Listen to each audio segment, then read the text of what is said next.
নমস্কাৰ বন্ধু বান্ধৱীসকল, পুনৰ আন এটা ভিডিঅ'লৈ আপোনালোক সকলোকে স্বাগতম জনাইছোঁ। আজি আমি এটা বিশেষ বিষয় আলোচনা কৰিম, যেটো অতি গুৰুত্বপূৰ্ণ। আজি আমি আলোচনা কৰিম সিংহ ৰাশিৰ জাতক জাতিকাসকলৰ অহা অসমীয়া নৱবৰ্ষটো বা ইংৰাজী 2025 আৰু 26 চনৰ এই গোটেই বৰ্ষটো কিভাৱে যাব, তেওঁলোকে কেনেদৰে কটাব এই অসমীয়া নৱবৰ্ষটো, বা তেওঁলোকৰ বিশেষকৈ স্বাস্থ্যভাৱ কেনেধৰণে যাব, তেওঁলোকৰ জীৱিকা কি হ'ব, বা তেওঁলোকে ধনস্থান বা তেওঁলোকৰ চাকৰি বাকৰি বা তেওঁলোকৰ সামাজিক ৰাজনৈতিক দিশ, তেওঁলোকৰ বিশেষকৈ ব্যৱসায় বাণিজ্য বা তেওঁলোকৰ চাকৰি বাকৰি, প্ৰেম প্ৰণয় বিবাহ, পাৰিবাৰিক দাম্পত্য জীৱনৰ বিশেষ বিষয়, এই ধৰণৰ বিষয়সমূহ আমি আলোচনা কৰিবৰ কাৰণে প্ৰয়াস কৰিছোঁ। আৰু কোনখিনি সময়ত তেওঁলোকৰ এই গোটেই বছৰটোৰ ভিতৰত কোনখিনি সময় তেওঁলোকৰ অশুভ বা কোনখিনি সময় তেওঁলোকৰ বিশেষভাৱে শুভ, অশুভ সময়খিনিত তেওঁলোকে কি পদক্ষেপ গ্ৰহণ কৰিব, বা শুভ সময়খিনিত তেওঁলোকে কি ধৰণে আগবাঢ়িব বা তেওঁলোকে কেনেধৰণৰ পৰিকল্পনা কৰিব, তেওঁলোকে কি ধৰণৰ সিদ্ধান্ত গ্ৰহণ কৰিব, এই গোটেই বিষয়খিনি লৈ আপোনালোকৰ মাজত উপস্থিত হৈছোঁ। বিশেষকৈ সিংহ ৰাশিৰ জাতক জাতিকাসকলে ভিডিঅ'টো স্কিপ নকৰাকৈ শেষলৈকে চাব, নিশ্চয় উপকৃত হ'ব। আহক আমি ভিডিঅ'টোৰ ভিতৰলৈ যাওঁ। তাৰ আগতে এটি বিশেষ নিবেদন যে এতিয়ালৈকে যদি মোৰ চেনেলটি আপোনালোকৰ দ্বাৰা ছাবস্ক্ৰাইব কৰা হোৱা নাই, তেনেহ'লে জ্যোতিষীয় বিভিন্ন সমস্যা সমাধান তথা জ্যোতিষীয় বিভিন্ন বাৰ্তাৰ কাৰণে মোৰ এই চেনেলটি ছাবস্ক্ৰাইব কৰি ৰাখিব পাৰিব, আৰু কমেণ্ট আৰু লাইক কৰিবলৈ নাপাহৰিব। মোৰ এই ভিডিঅ'সমূহ আপোনাৰ বন্ধুবৰ্গলৈকে শ্বেয়াৰ কৰিবলৈও নাপাহৰিব। আহক আমি ভিডিঅ'টোৰ ভিতৰলৈ যাওঁ। আমি সকলোৱে জানো যে সিংহ ৰাশি ৰাশিচক্ৰৰ পঞ্চম ৰাশি। মঘা নক্ষত্ৰৰ চাৰিপাত, পূৰ্ব ফাল্গুনী নক্ষত্ৰৰ চাৰিপাত আৰু উত্তৰ ফাল্গুনী নক্ষত্ৰৰ এক পাত লৈ সিংহ ৰাশি গঠিত হৈছে। সিংহ ৰাশিৰ নামৰ আদ্যাক্ষৰ হ'ল ম, মধ হস্যইকাৰে মি, মধ ওকাৰে মৌ, মধ উকাৰে মু, মধুনীয়া ত, মধুনীয়া তত হস্যই ইকাৰে টি, মধুনীয়া তত হ্ৰস্ব উকাৰে তু আৰু মধুনীয়া তত একাৰে তে। এই ৰাশিৰ অধিপতি গ্ৰহ হ'ল ৰবি বা সূৰ্য। সিংহ ৰাশিৰ মিত্ৰ গ্ৰহ হ'ল চন্দ্ৰ, মংগল আৰু বৃহস্পতি। এই ৰাশি ক্ৰূৰ ৰাশি, বিষম ৰাশি, পুৰুষ ৰাশি, অগ্নি ৰাশি আৰু ক্ষত্ৰিয় বৰ্ণ বুলি কোৱা হয়। সিংহ ৰাশিত জন্মগ্ৰহণ কৰা জাতক জাতিকাসকল ক্ষত্ৰিয় বৰ্ণ, মতান্তৰে বৈশ্য বৰ্ণ আৰু দেৱাৰীগণ আৰু কালপুৰুষৰ উদৰ অংশত জন্মগ্ৰহণ কৰা বুলি জনা যায়। আমি সিংহ ৰাশিৰ এই নতুন বৰ্ষটো কি ধৰণে পাৰ হ'ব, এই বিষয়টোৰ বিতংভাৱে আলোচনা কৰাৰ আগত সিংহ ৰাশিৰ বিশেষ কেইটামান বৈশিষ্ট্যৰ কথা আমি উল্লেখ কৰিব লাগিব। সিংহ ৰাশিৰ ব্যক্তিসকলে স্বাভাৱিকতে তেওঁলোক উচ্চ মানসিকতাৰ হয়। তেওঁলোকে উদাৰ আৰু দূৰদৰ্শী চিন্তা চৰ্চাৰ হয়। সিংহ ৰাশিৰ জাতক জাতিকাসকল যথেষ্ট দূৰদৰ্শী চিন্তা চৰ্চা আৰু উদাৰ মনৰ হয়। তেওঁলোকে সকলোকে আপোন কৰি ল'ব পৰা বা তেওঁলোকে দূৰদৃষ্টি সম্পন্ন চিন্তা চৰ্চা কৰিব পৰা তেওঁলোকৰ শক্তি থাকে। এইটো তেওঁলোকৰ জন্মগত শক্তি। যদিও অত্যন্ত ক্ৰোধী স্বভাৱৰ হয়, তথাপিতো তেওঁলোকে বন্ধুপ্ৰিয় হয়। আৰু সিংহ ৰাশিৰ জাতক জাতিকাসকল অৱশ্যে কিছু অস্থিৰ হোৱা দেখা যায়, তাৎক্ষণিক সিদ্ধান্তৰ অধিকাৰী হোৱা দেখা যায়। সিংহ ৰাশিৰ জাতক জাতিকাসকল বিশেষকৈ তেওঁলোকে বিদ্যা বুদ্ধিৰ ক্ষেত্ৰত বা উপস্থিত বুদ্ধিৰ ক্ষেত্ৰত তেওঁলোক আগৰণুৱা, বা সঠিক সময়ত তেওঁলোকে সঠিকভাৱে সময়ৰ লগত খোজ কঢ়া বা সঠিক নীতি নিয়মৰ লগত তেওঁলোকে অৱস্থান গ্ৰহণ কৰাৰ ক্ষেত্ৰত তেওঁলোক পাৰ্গত বুলি জনা যায় বা জ্যোতিষশাস্ত্ৰ দোহাৰিছে। সিংহ ৰাশিৰ জাতক জাতিকাসকলে সন্মান প্ৰিয় হয়। তেওঁলোক আত্ম অভিমানী হয়। নিজৰ কথাত অটল হৈ থকা বা তেওঁলোকে উপযুক্ত সন্মান লাভ কৰিব বিচৰা এই ধৰণৰ মানসিকতাৰ ব্যক্তি হয় সিংহ ৰাশিৰ জাতক জাতিক। তেওঁলোকৰ বন্ধুৰ ক্ষেত্ৰত তেওঁলোকে সদায় উচ্চ স্থানত থাকে। বন্ধুক এটা উচ্চ স্থানত ৰাখিব বিচৰা মানসিকতা তেওঁলোকৰ আছে, আৰু তেওঁলোকে উচ্চ শিক্ষিত হয়। তেওঁলোকে ৰাজহুৱাভাৱে সন্মান পায়। তেওঁলোক গাম্ভীৰ্য থকা ব্যক্তি হয়। তেওঁলোকে সকলো ক্ষেত্ৰতেই গাম্ভীৰ্যপূৰ্ণ মনোভাৱ বা গাম্ভীৰ্যপূৰ্ণ চিন্তা চৰ্চা ইত্যাদিবিলাক তেওঁলোকে তেওঁলোকৰ গাত দেখিবলৈ পোৱা যায়। তেওঁলোক উচ্চ শিক্ষিত হয় আৰু বিদেশ ভ্ৰমণ প্ৰিয় হয়। সিংহ ৰাশিৰ জাতক জাতিকাসকলে বিশেষকৈ ভ্ৰমণৰ ক্ষেত্ৰত সচেষ্ট হয়। তেওঁলোকে ভ্ৰমণ কৰি ভাল পায়। তেওঁলোকে বিভিন্ন সময়ত বিভিন্ন দিশত বিভিন্ন ঠাইত ভ্ৰমণ কৰাৰ প্ৰয়াস থাকে। সিংহ ৰাশিৰ জাতক জাতিকাসকলে জ্ঞানৰ পূজাৰী হয়। তেওঁলোক সৃজনীশীল শক্তিৰ অধিকাৰী হয়। তেওঁলোকে বিভিন্ন বিষয়ত যি জাতক জাতিকাসকলে যি বিভাগত থাকে সেই বিভাগত এক ক্ৰিয়েটিভ মাইণ্ড লৈ পেলাই তেওঁলোকে অগ্ৰসৰ হয়। সৃজনীশীল শক্তি তেওঁলোকৰ জন্মগত প্ৰতিভা। তেওঁলোক সদায় আশাবাদী হয়। তেওঁলোকে মানুহৰ পৰা আশা কৰে।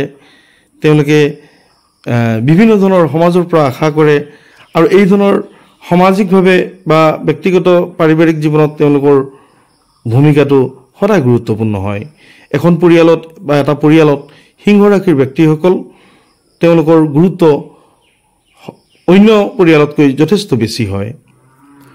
গতিকে সিংহ ৰাশিৰ জাতক জাতিকাসকলে কষ্ট সহিষ্ণু হয়। তেওঁলোকে প্ৰচুৰ কষ্ট কৰিব পাৰে, পৰিশ্ৰমী হয় আৰু চিন্তাশীল ব্যক্তি হয়। আগতে উল্লেখ কৰিছোঁ তেওঁলোকে দূৰদৃষ্টি সম্পন্ন হয় আৰু সুব্যক্তিত্বৰ অধিকাৰী হয়। তেওঁলোকৰ গাত এক ব্যক্তিত্ব, আনৰ গাত নথকা ব্যক্তিত্বৰ অধিকাৰী হয়। তেওঁলোকে সকলোৰে সুভাজন হয় বা আস্থাভাজন হয়। তেওঁলোক চিন্তাশীল ব্যক্তি হয় আৰু তেওঁলোকে সমাজৰ লগত বা ওচৰ পাজৰৰ লগত বা মানুহৰ লগত মিলা প্ৰীতিৰে থাকিব বিচৰা মানসিকতা তেওঁলোকৰ থাকে। ভাল মানুহৰ লগত, জ্ঞানী মানুহৰ লগত তেওঁলোকে সংগ কৰি ভাল পোৱা ব্যক্তি আৰু তেওঁলোক ৰোমাঞ্চ প্ৰিয় হয়। তেওঁলোকে ভাল প্ৰেমিক হয়। তেওঁলোক সদায় পৰিষ্কাৰ পৰিচ্ছন্নভাৱে তেওঁলোকে থাকিব বিচাৰে। সিংহ ৰাশিৰ জাতক জাতিকাসকল কিছু খঙাল হয় আৰু এই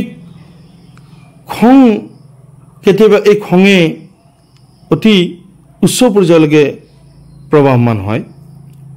বিদ্যা অৰ্জনৰ ক্ষেত্ৰত সিংহ ৰাশিৰ জাতক জাতিকাসকল অত্যন্ত পাৰ্গত। যিকোনো বিদ্যা তেওঁলোকে অৰ্জন কৰিব পাৰে। তেওঁলোক বিশেষকৈ নিজৰ আদৰ্শত পৰিচালিত হোৱা এক মানসিকতা বা এক ব্যক্তিত্ব তেওঁলোকৰ লগত থাকে। তেওঁলোক আনৰ দ্বাৰা পৰিচালিত নহয়। তেওঁলোকে সদায় নিজৰ দ্বাৰা পৰিচালিত হয়। আৰু সিংহ ৰাশিৰ জাতক জাতিকাসকল বিশেষকৈ তেওঁলোক চিকিৎসক, শিক্ষক, অভিনয় জগতৰ লগত জড়িত হৈ থাকে। ব্যৱসায়ৰ ক্ষেত্ৰত বিশেষকৈ তেওঁলোক কাঠৰ ব্যৱসায়, মদৰ দোকান, গাখীৰ মিঠাইৰ ব্যৱসায়, লোহা লক্কৰৰ ব্যৱসায়, ৰত্নৰ জুৱেলাৰ্ছৰ ব্যৱসায়, পানীয় সামগ্ৰীৰ ব্যৱসায় বা জুইৰ লগত জড়িত হৈ থকা ব্যৱসায় বা সিংহ ৰাশিৰ ব্যক্তিসকলে অৱশ্যে জুৱা খেল, লটাৰী, তীৰ আদিতো লাভৱান হোৱা দেখা যায়। সিংহ ৰাশিৰ জাতক জাতিকাসকলে সাহিত্যিক বা কবি বা তেওঁলোকে গ্ৰচাৰী এই ধৰণৰ ব্যৱসায়ত তেওঁলোকে জড়িত হৈ থাকে। সিংহ ৰাশিৰ জাতক জাতিকাসকলৰ ক্ষেত্ৰত অৱশ্যে কেইটামান নয়নাত্মক দিশো উল্লেখ কৰিব লাগিব। তেওঁলোক তাৎক্ষণিক সিদ্ধান্তৰ অধিকাৰী হয়। তেওঁলোকৰ অত্যন্ত খঙাল স্বভাৱৰ কাৰণে তাৎক্ষণিক অশুভ সিদ্ধান্তৰ অধিকাৰী হয় বা হ'বলগীয়া কাম এটাৰ পৰা তৎক্ষণাতে তেওঁলোক পিছফালে গুচি আহে বা সেই কামৰ পৰা গুচি আহে বা তেওঁলোক কিছু অধৈৰ্যশালী হয়।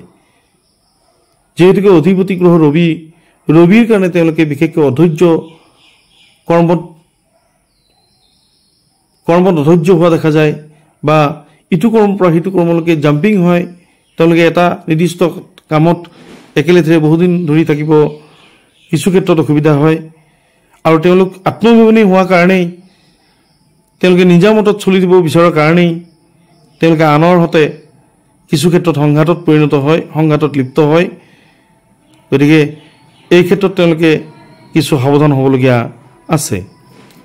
বিশেষকৈ তেওঁলোকে মানুহৰ লগত খুব স্পষ্টভাৱে কথা কোৱাৰ কাৰণে তেওঁলোকে কিছু মানুহৰ পৰা আঁতৰত থাকিবলগীয়া হয় বা কিছু মানুহৰ বিৰোধী হৈ থাকিবলগীয়া হয় বা কিছু মানুহে তেওঁলোক বেয়া পায় বা তেওঁলোকৰ আদৰ্শ বা তেওঁলোকে চিন্তাশীল ব্যক্তি হোৱাৰ কাৰণেই কিছু ক্ষেত্ৰত তেওঁলোকৰ শত্ৰু ভাৱাপন্ন বা শত্ৰু হোৱা দেখা যায়। সিংহ ৰাশিৰ নাৰীসকলৰ বিষয়ে কিছু কথা অৱগত কৰিব বিচাৰিছোঁ। সিংহ ৰাশিৰ নাৰীসকল বিশেষকৈ তেওঁলোকে অজস্ৰ তেওঁলোকৰ গুণ থাকে। এগৰাকী পুৰুষক পৰিচালনা কৰিবৰ কাৰণে বা পুৰুষক উৎসাহিত কৰিবৰ কাৰণে বা তেওঁক মানসিক শক্তিৰ বৃদ্ধি কৰিবৰ কাৰণে উৎসাহিত কৰিবৰ কাৰণে সিংহ ৰাশিৰ নাৰীসকল তেওঁলোকে অত্যন্ত বুদ্ধিমতী বা এই আত্মবিশ্বাস জন্মোৱাৰ প্ৰৱণতা তেওঁলোকৰ থাকে। তেওঁলোক প্ৰেমিক হয়। প্ৰেমৰ আনুগত্যৰ ওপৰত অত্যন্ত বিশ্বাস আৰু গুৰুত্ব আছে তেওঁলোকৰ। সাংসাৰিক জীৱনত তেওঁলোকে সাহসী পদক্ষেপ গ্ৰহণ কৰা দেখা যায়। সিংহ ৰাশিৰ নাৰীক তেওঁলোক স্বামী ভক্তি পৰায়ণ হয়। তেওঁলোক সাহসী হয়। পিতৃ মাতৃৰ প্ৰতি তেওঁলোক প্ৰশংসাকাৰিণী হয়। পিতৃ মাতৃৰ প্ৰতি থকা তেওঁলোকৰ গভীৰ দায়িত্ব আৰু কৰ্তব্য তেওঁলোকৰ মাজত থাকে। তেওঁলোকৰ চিন্তা চৰ্চা গভীৰ আৰু স্থিৰ হয়। আধুনিক সমাজৰ লগত উঠি ভাহি যাবলৈ ইচ্ছা নকৰা বা উঠি ভাহি যাব পৰা পৰিস্থিতিৰ লগত তেওঁলোকে সদায় প্ৰত্যাহ্বান জনায় বা পুৰণি নীতি নিয়ম বা সামাজিক নীতি নিয়মসমূহক তেওঁলোকে শ্ৰদ্ধা সহকাৰে গ্ৰহণ কৰে। তেওঁলোক গুণৰ অধিকাৰী। তেওঁলোক মানুহক বিশ্বাস কৰা নাৰী হয়। পুৰুষৰ বাবে ভাল উপদেশ বা পুৰুষৰ বা স্বামীৰ উপদেশ মতে তেওঁলোকে চলিবলৈ ইচ্ছা কৰাৰ প্ৰৱণতা তেওঁলোকৰ থাকে। আৰু যদিহে কিবা কাৰণত পাৰিবাৰিক দিশত ভুল দেখে তেনেহ'লে ইয়াৰ প্ৰতিবাদ জনাবলৈ ভয় নকৰে। সিংহ ৰাশিৰ নাৰীসকলৰ বিশেষকৈ তেওঁলোক সাহসী হয়। পাৰিবাৰিক জীৱনত এই সাহসৰ বা স্বামীৰ ভুল দেখুৱাই দিবলৈ কুণ্ঠাবোধ নকৰে বা সেই ভুলৰ প্ৰতিবাদ জনাবলৈ তেওঁলোকে কুণ্ঠাবোধ নকৰে। সিংহ ৰাশিৰ নাৰীসকল মৰমীয়াল হয়। সিংহ ৰাশিৰ নাৰীসকলে স্বামীক মৰম স্নেহ আৰু যোগ্যতা বৃদ্ধি কৰিবলৈ সমৰ্থবান হয়। জানহওক সিংহ ৰাশিৰ জাতক জাতিকাসকলে বিশেষকৈ তেওঁলোকে এই বছৰটো তেওঁলোকৰ বিভিন্ন দিশত কেনেধৰণে যাব এই ধৰণৰ পৰ্যালোচনাখিনি লৈ আগবাঢ়িছোঁ। বৰ্ষাৰম্ভৰ কালত সিংহ ৰাশিৰ ব্যক্তিৰ ধনস্থানত কেতু, তৃতীয়ত চন্দ্ৰ, অষ্টমত শনি আৰু শুক্ৰ, অষ্টমত ৰাহু আৰু বুধ, নৱমত ৰবি তুংগী আৰু দশমত বৃহস্পতিৰ অৱস্থান গ্ৰহণ কৰিছে। বছৰৰ আৰম্ভণিতে সিংহ ৰাশিৰ ব্যক্তিসকলৰ ধনস্থানত কেতু নিচেষ্ট হৈ থকা হেতুকে অশুভ প্ৰভাৱ পেলাইছে। কেতুৰ অশুভ প্ৰভাৱত উদ্যোগত লোকচান, স্বাস্থ্যহানি, বিভিন্ন সৰু সুৰা ব্যৱসায়ী লোকচান আদি অশুভ প্ৰভাৱ পেলাব। 14 আহাৰৰ পৰা কেতুৰ প্ৰভাৱ শুভ হ'ব। তৃতীয়ত অৱস্থান গ্ৰহণ কৰা চন্দ্ৰৰ অৱস্থানে কিছু মংগলময় কৰিছে, কিছু শুভ ভাৱৰ সৃষ্টি কৰিছে। চন্দ্ৰৰ প্ৰভাৱত সুস্বাস্থ্য, অপ্ৰত্যাশিত উপাৰ্জন বৃদ্ধি, কৰ্মত উন্নতি, পৰিয়ালৰ লগত সদ্ভাৱ আদি শুভ ফল বৰ্ষাৰম্ভ কালত লাভ কৰিব। বিশেষকৈ শনি আৰু শুক্ৰৰ প্ৰভাৱত অতিৰিক্ত ব্যয় বৃদ্ধি, পাৰিবাৰিক কণ্ডল, বিপৰীত লিংগৰ পৰা অসুবিধা, প্ৰেমত হতাশা, মানসিক দুশ্চিন্তা, মনত অস্থিৰ ভাৱ আদি অশুভ প্ৰভাৱ থাকিব।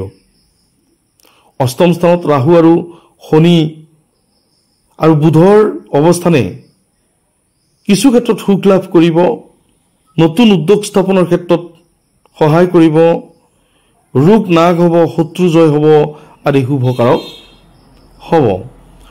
নৱম স্থানত অৰ্থাৎ ভাগ্য স্থানত তুংগী ৰবিৰ প্ৰভাৱত কৰ্মত সফলতা লাভ কৰিব, উচ্চ পদ প্ৰাপ্তি হ'ব, প্ৰতিভা বিকাশ হ'ব, প্ৰতিযোগিতামূলক পৰীক্ষাত উত্তীৰ্ণ হ'ব। কৰ্মস্থানত বৃহস্পতি থকাৰ হেতুকে দশম স্থানত বৃহস্পতি থকা হেতুকে বিভিন্ন সময়ত কৰ্মলাভ হ'ব যদিও তেওঁলোকে মনত যথেষ্ট ভয় ভাৱ বা মনৰ কষ্টদায়ক পৰিৱেশ পৰিস্থিতিৰ মোকাবিলা কৰিব লাগিব। কিছু কিছু ক্ষেত্ৰত তেখেতসকলে অপমানিত হোৱাৰ সম্ভাৱনা আছে। অৱশ্যে 28 বহাগৰ পিছত বৃহস্পতি একাদশ স্থানত অৱস্থান গ্ৰহণ কৰা হেতুকে সৰ্বদুখ নাশ হ'ব, বাধা বিঘিনি আঁতৰি যাব।